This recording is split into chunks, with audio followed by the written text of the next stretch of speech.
बात हम कर रहे थे इंडिया की फ़ास्ट बॉलिंग की और 274 गालिबन उसका हदफ दिया है न्यूजीलैंड ने इंडिया को ये मैच जीतने के लिए। इसी पर जो फ़ास्ट बॉलिंग हुई है मुश्ताक साहब, ये जो आज सिराज, शामी और बुमराह ने जिस गेंदबाजी का मुजाहरा किया, अगर हम इनकी सीम पोजीशन को देखते हैं तो बड़े अच्छे तरीके से ये कितना अहम होता है किसी भी फास्ट बॉलर्स के लिए। और आपको लगता है कि अगर पाकिस्तान के फास्ट बॉलर उतने ज़्यादा मौसर नहीं हो रहे तो उनकी सीम पोजीशन को उतनी ज़्यादा अच्छी नहीं लग रही? नहीं, आई थिंक इनको एग्जीक्यूट अपने प्लान्स को बड़ा करना बड़ा क्लियर है अपने प्लान्स के ऊपर। जैसे मैंने कहा ना, ये इन्होंने फील्डरों से खेला है। एक बॉल के लिए इन्होंने फील्ड सेट नहीं की।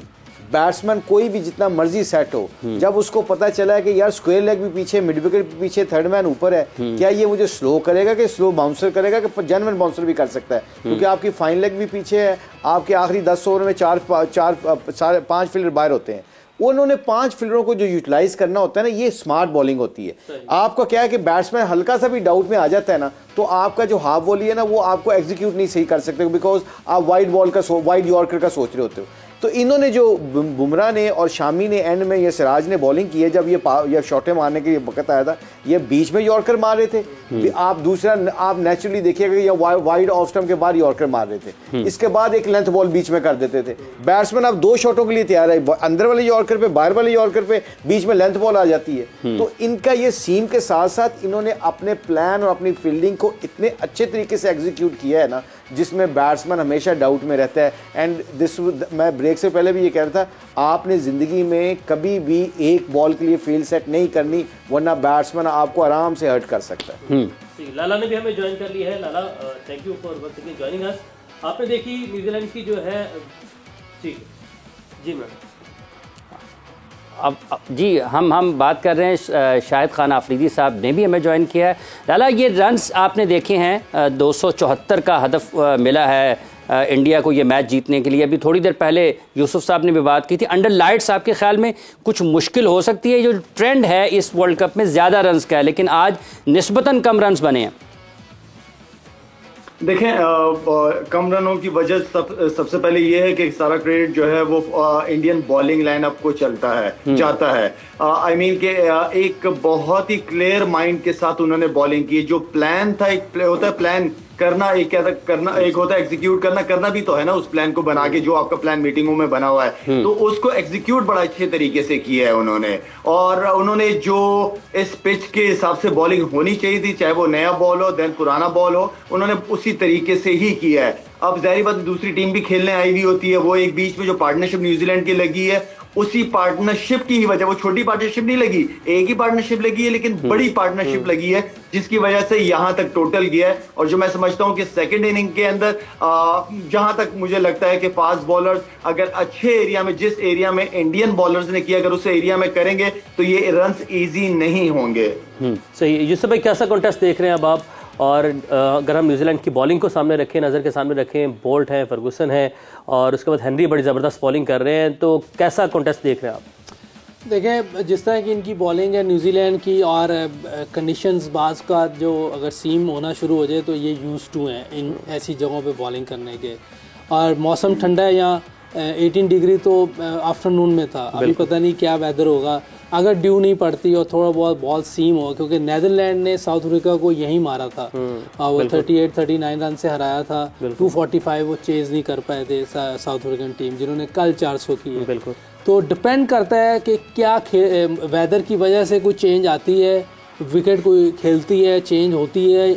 अगर सेम रही तो बहुत डिसिप्लिन बॉलिंग करनी पड़ेगी, बड़ी टफ बॉलिंग करनी पड़ेगी। माइटी इंडिया की बैटिंग है, टेक्निकल साउंड है, बहुत से रन्स किए हुए इनके ऊपर टॉप ऑर्डर ने, रोहित ने भी किए हुए हैं, शुभमन गिल ने लास्ट मैच में 50 की है, 100 कोहली ने किया है, केएल राहुल ऑलरेडी फॉर्म में है।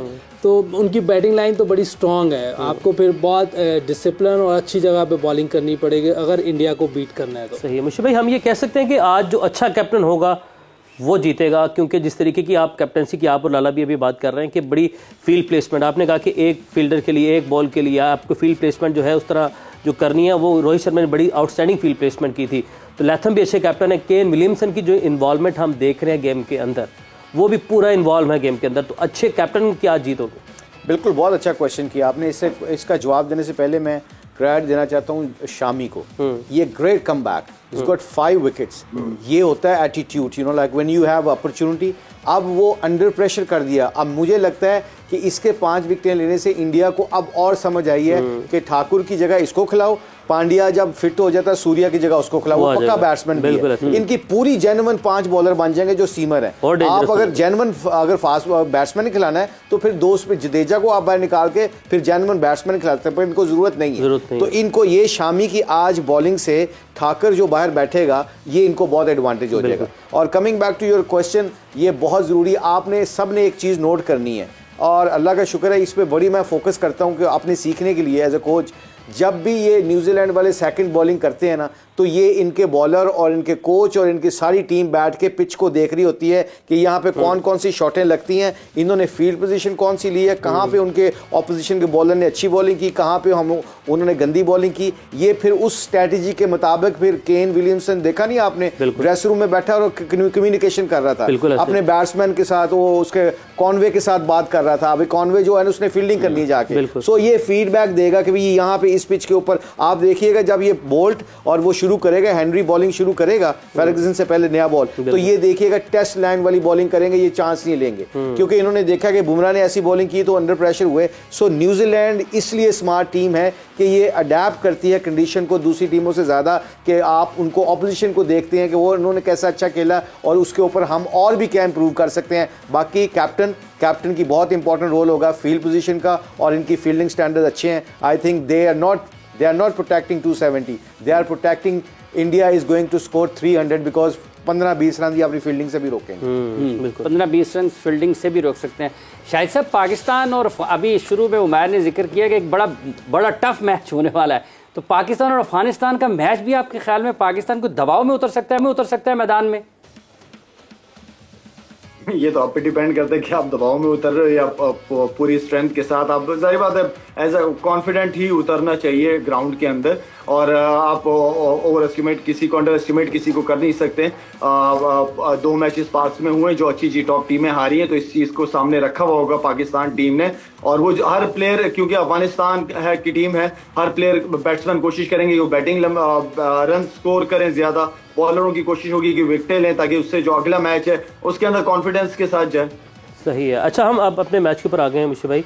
हम पाकिस्तान वर्सेस अफगानिस्तान, इमाम की भी हमने बात की कि इमाम ये वह सिंह यार वी आर वेरी कॉन्फिडेंट, हम कॉन्फिडेंस के साथ मैदान में उतर रहे हैं, हमें कोई पिछले मैच की जो हार है उसको हमने पीछे छोड़ दिया। अच्छा, अब जब हम कल मैदान में उतर रहे हैं तो चेन्नई की विकेट है, विकेट को देखकर हम कोई ऐसा भी फैसला कर सकते हैं कि हम एक्स्ट्रा खिला लें, शादाब, उसामा और नवाज तीनों को भी खिलाया जा सकता है, या इसकी ऐसी ज़रूरत नहीं, सेम 11 के साथ ही जाना चाहिए? डिपेंड करता है पिच के ऊपर। अगर पिच के ऊपर स्पिन है तो आपके पास और इफ्तिखार ने बड़ी अच्छी बॉलिंग की पिछले मैच में, आपको इफ्तिखार को यूटिलाइज कर सकते हो क्योंकि उसने सज्जों को भी बड़ी अच्छी बॉलिंग की। बिल्कुल। और आई थिंक इनके अफगानिस्तान के खिलाफ सबसे मुश्किल जो इनको लगती है ना बॉलिंग, वो पेस ही लगती है, चाहे वो स्लो पिच भी हो। स्लो पिच के ऊपर फास्ट बॉलर कई दफ़ा और भी मुश्किल हो जाते हैं, बैट्समैन को ये नहीं पता चलता कि इनको छोड़ना है कि मारना, क्योंकि कई दफ़ा स्लो पिचेस के ऊपर बैट्समैन डिसाइड कर लेते हैं कि यार यहाँ पे बॉल नहीं आएगा तो शायद मैं मार लूँ, मगर कि कोई ये यूज टू नहीं होते।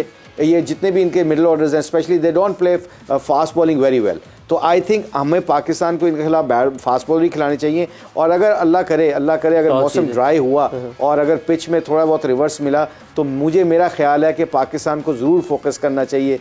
थोड़ा बहुत भी हिंट ऑफ रिवर्स स्विंग मिलता है जो कि कल हमने देखा है, इंग्लैंड वालों ने यूज़ नहीं किया। आज भी थोड़ा सा मुझे लग रहा था कि क्योंकि धर्मशाला था, यहाँ पे मुश्किल था। ये साउथ में जब आप जाते हैं तो साउथ में बहुत पिचें ड्राई होती हैं, ग्राउंड की कंडीशन ऐसी होती है कि आपको रिवर्स स्विंग मिल सकता है एज लॉन्ग एज आप फोकस होकर इसके ऊपर कॉन्सेंट्रेट करें। तो आई थिंक अगर आखिरी 10-15 ओवर में भी आपको थोड़ा सा भी रिवर्स मिलेगा, आप यहाँ से मैच की पासा पलट सकते हैं। सही। अच्छा यूसुफ भाई, हमें एक तो सेम 11 आप यही देख रहे हैं मैदान में उतरते हुए, या अगर आप कप्तान होते तो आप क्या सेम 11 के साथ ही जाते? और अगर टॉस जीते चेन्नई के विकेट की, हमने देख लिया कि मैचेस कैसे हो रहे हैं, कैसी विकेट है, अब कल देखते हैं कि कौन सी हम विकेट पर कल का मैच होता है, तो क्या फैसला होना चाहिए? जैसी भी विकेट हो, मुशीब भाई जैसे कहते हैं कि बैट फर्स्ट करें आप। ओबियसली इसके खिलाफ, अफगानिस्तान के खिलाफ तो पहले बैटिंग करनी चाहिए कि उनकी स्ट्रेंथ बॉलिंग है, उनकी स्पिन बॉलिंग है। और अगर उनके वैसे अगर स्पिन बॉलिंग के बारे में बहुत सारी बात हो रही है आजकल हर जगह पे, तो मेरा ख्याल है कि उनके 180 बॉल हैं 3 बॉलर्स के। बिल्कुल ठीक। उन 180 बॉल्स पे अगर हम सोचें कि हर बॉल पे 1 रन करें तो 180 रन हमें इनके 30 ओवर्स में मिल सके और कोशिश करें विकेट ना दें इनको। लास्ट 20 ओवर जो है इनकी ऐसी बॉलिंग नहीं है कि हम उनके 20 ओवर में 150 रन या 160 रन ना बना सकें, क्योंकि जिस तरह के रूल्स हैं, 2 नए बॉल हैं, 5 फील्डर अंदर हैं, अगर ये प्लानिंग लेके चलें तो हम इनके ख़िलाफ़ आराम से पहले बैटिंग करते हुए 320-30 रन बना सकते हैं। ये अगर हम प्लानिंग, एक देखिए प्लानिंग करनी पड़नी, उनकी स्पिन बॉलिंग अच्छी है, हमने उनको विकटें नहीं देनी, और अगर 6-6 रन भी करें हर टीम इनका बॉलर्स पे, तीनों बॉलर्स पे 60-60 रन भी ले लें तो मेरा ख्याल है हम इनको अंडर प्रेशर ले आएंगे। और 300 से ऊपर लग गया फटा इन पे तो हमारी बॉलिंग में इतनी जान है कि हम इनको नहीं करने देंगे, क्योंकि इनके 1-2 ऊपर गुरबाज गया तो पीछे बैंग बैंग हो जाना इनका। ये उस तरह नहीं खेल सकेंगे जिस तरह दूसरी टीमें, क्योंकि इन्होंने इंटरनेशनल क्रिकेट में टेस्ट क्रिकेट नहीं खेली। वो प्रेशर जो है ना वो अभी इन्हें आइडिया नहीं कि प्रेशर में किस तरह इनिंग बिल्ड करनी है, वो वाली इनमें कमी है। तो हमें एक तो पहले बोर्ड पे रन्स लगाने हैं और फिर 1-2 विकेटें ऊपर से ली तो ये इंशाल्लाह ये जाएंगे। और एक चीज़ जो है वो जो हर फील्ड में आपको फ़ायदा देती है वो है कि किसी भी फील्ड में, ये क्रिकेट या कल के मैच की बात नहीं हो रही, किसी भी फील्ड में अगर फेलियर लेके उतरे तो उसमें आपको कामयाबी नहीं मिल सकती। तो दिलेरी से खेलना है और मेरा ख्याल है कि फट्टे उखाड़ दें, ऐसी दिलेरी से खेलना है।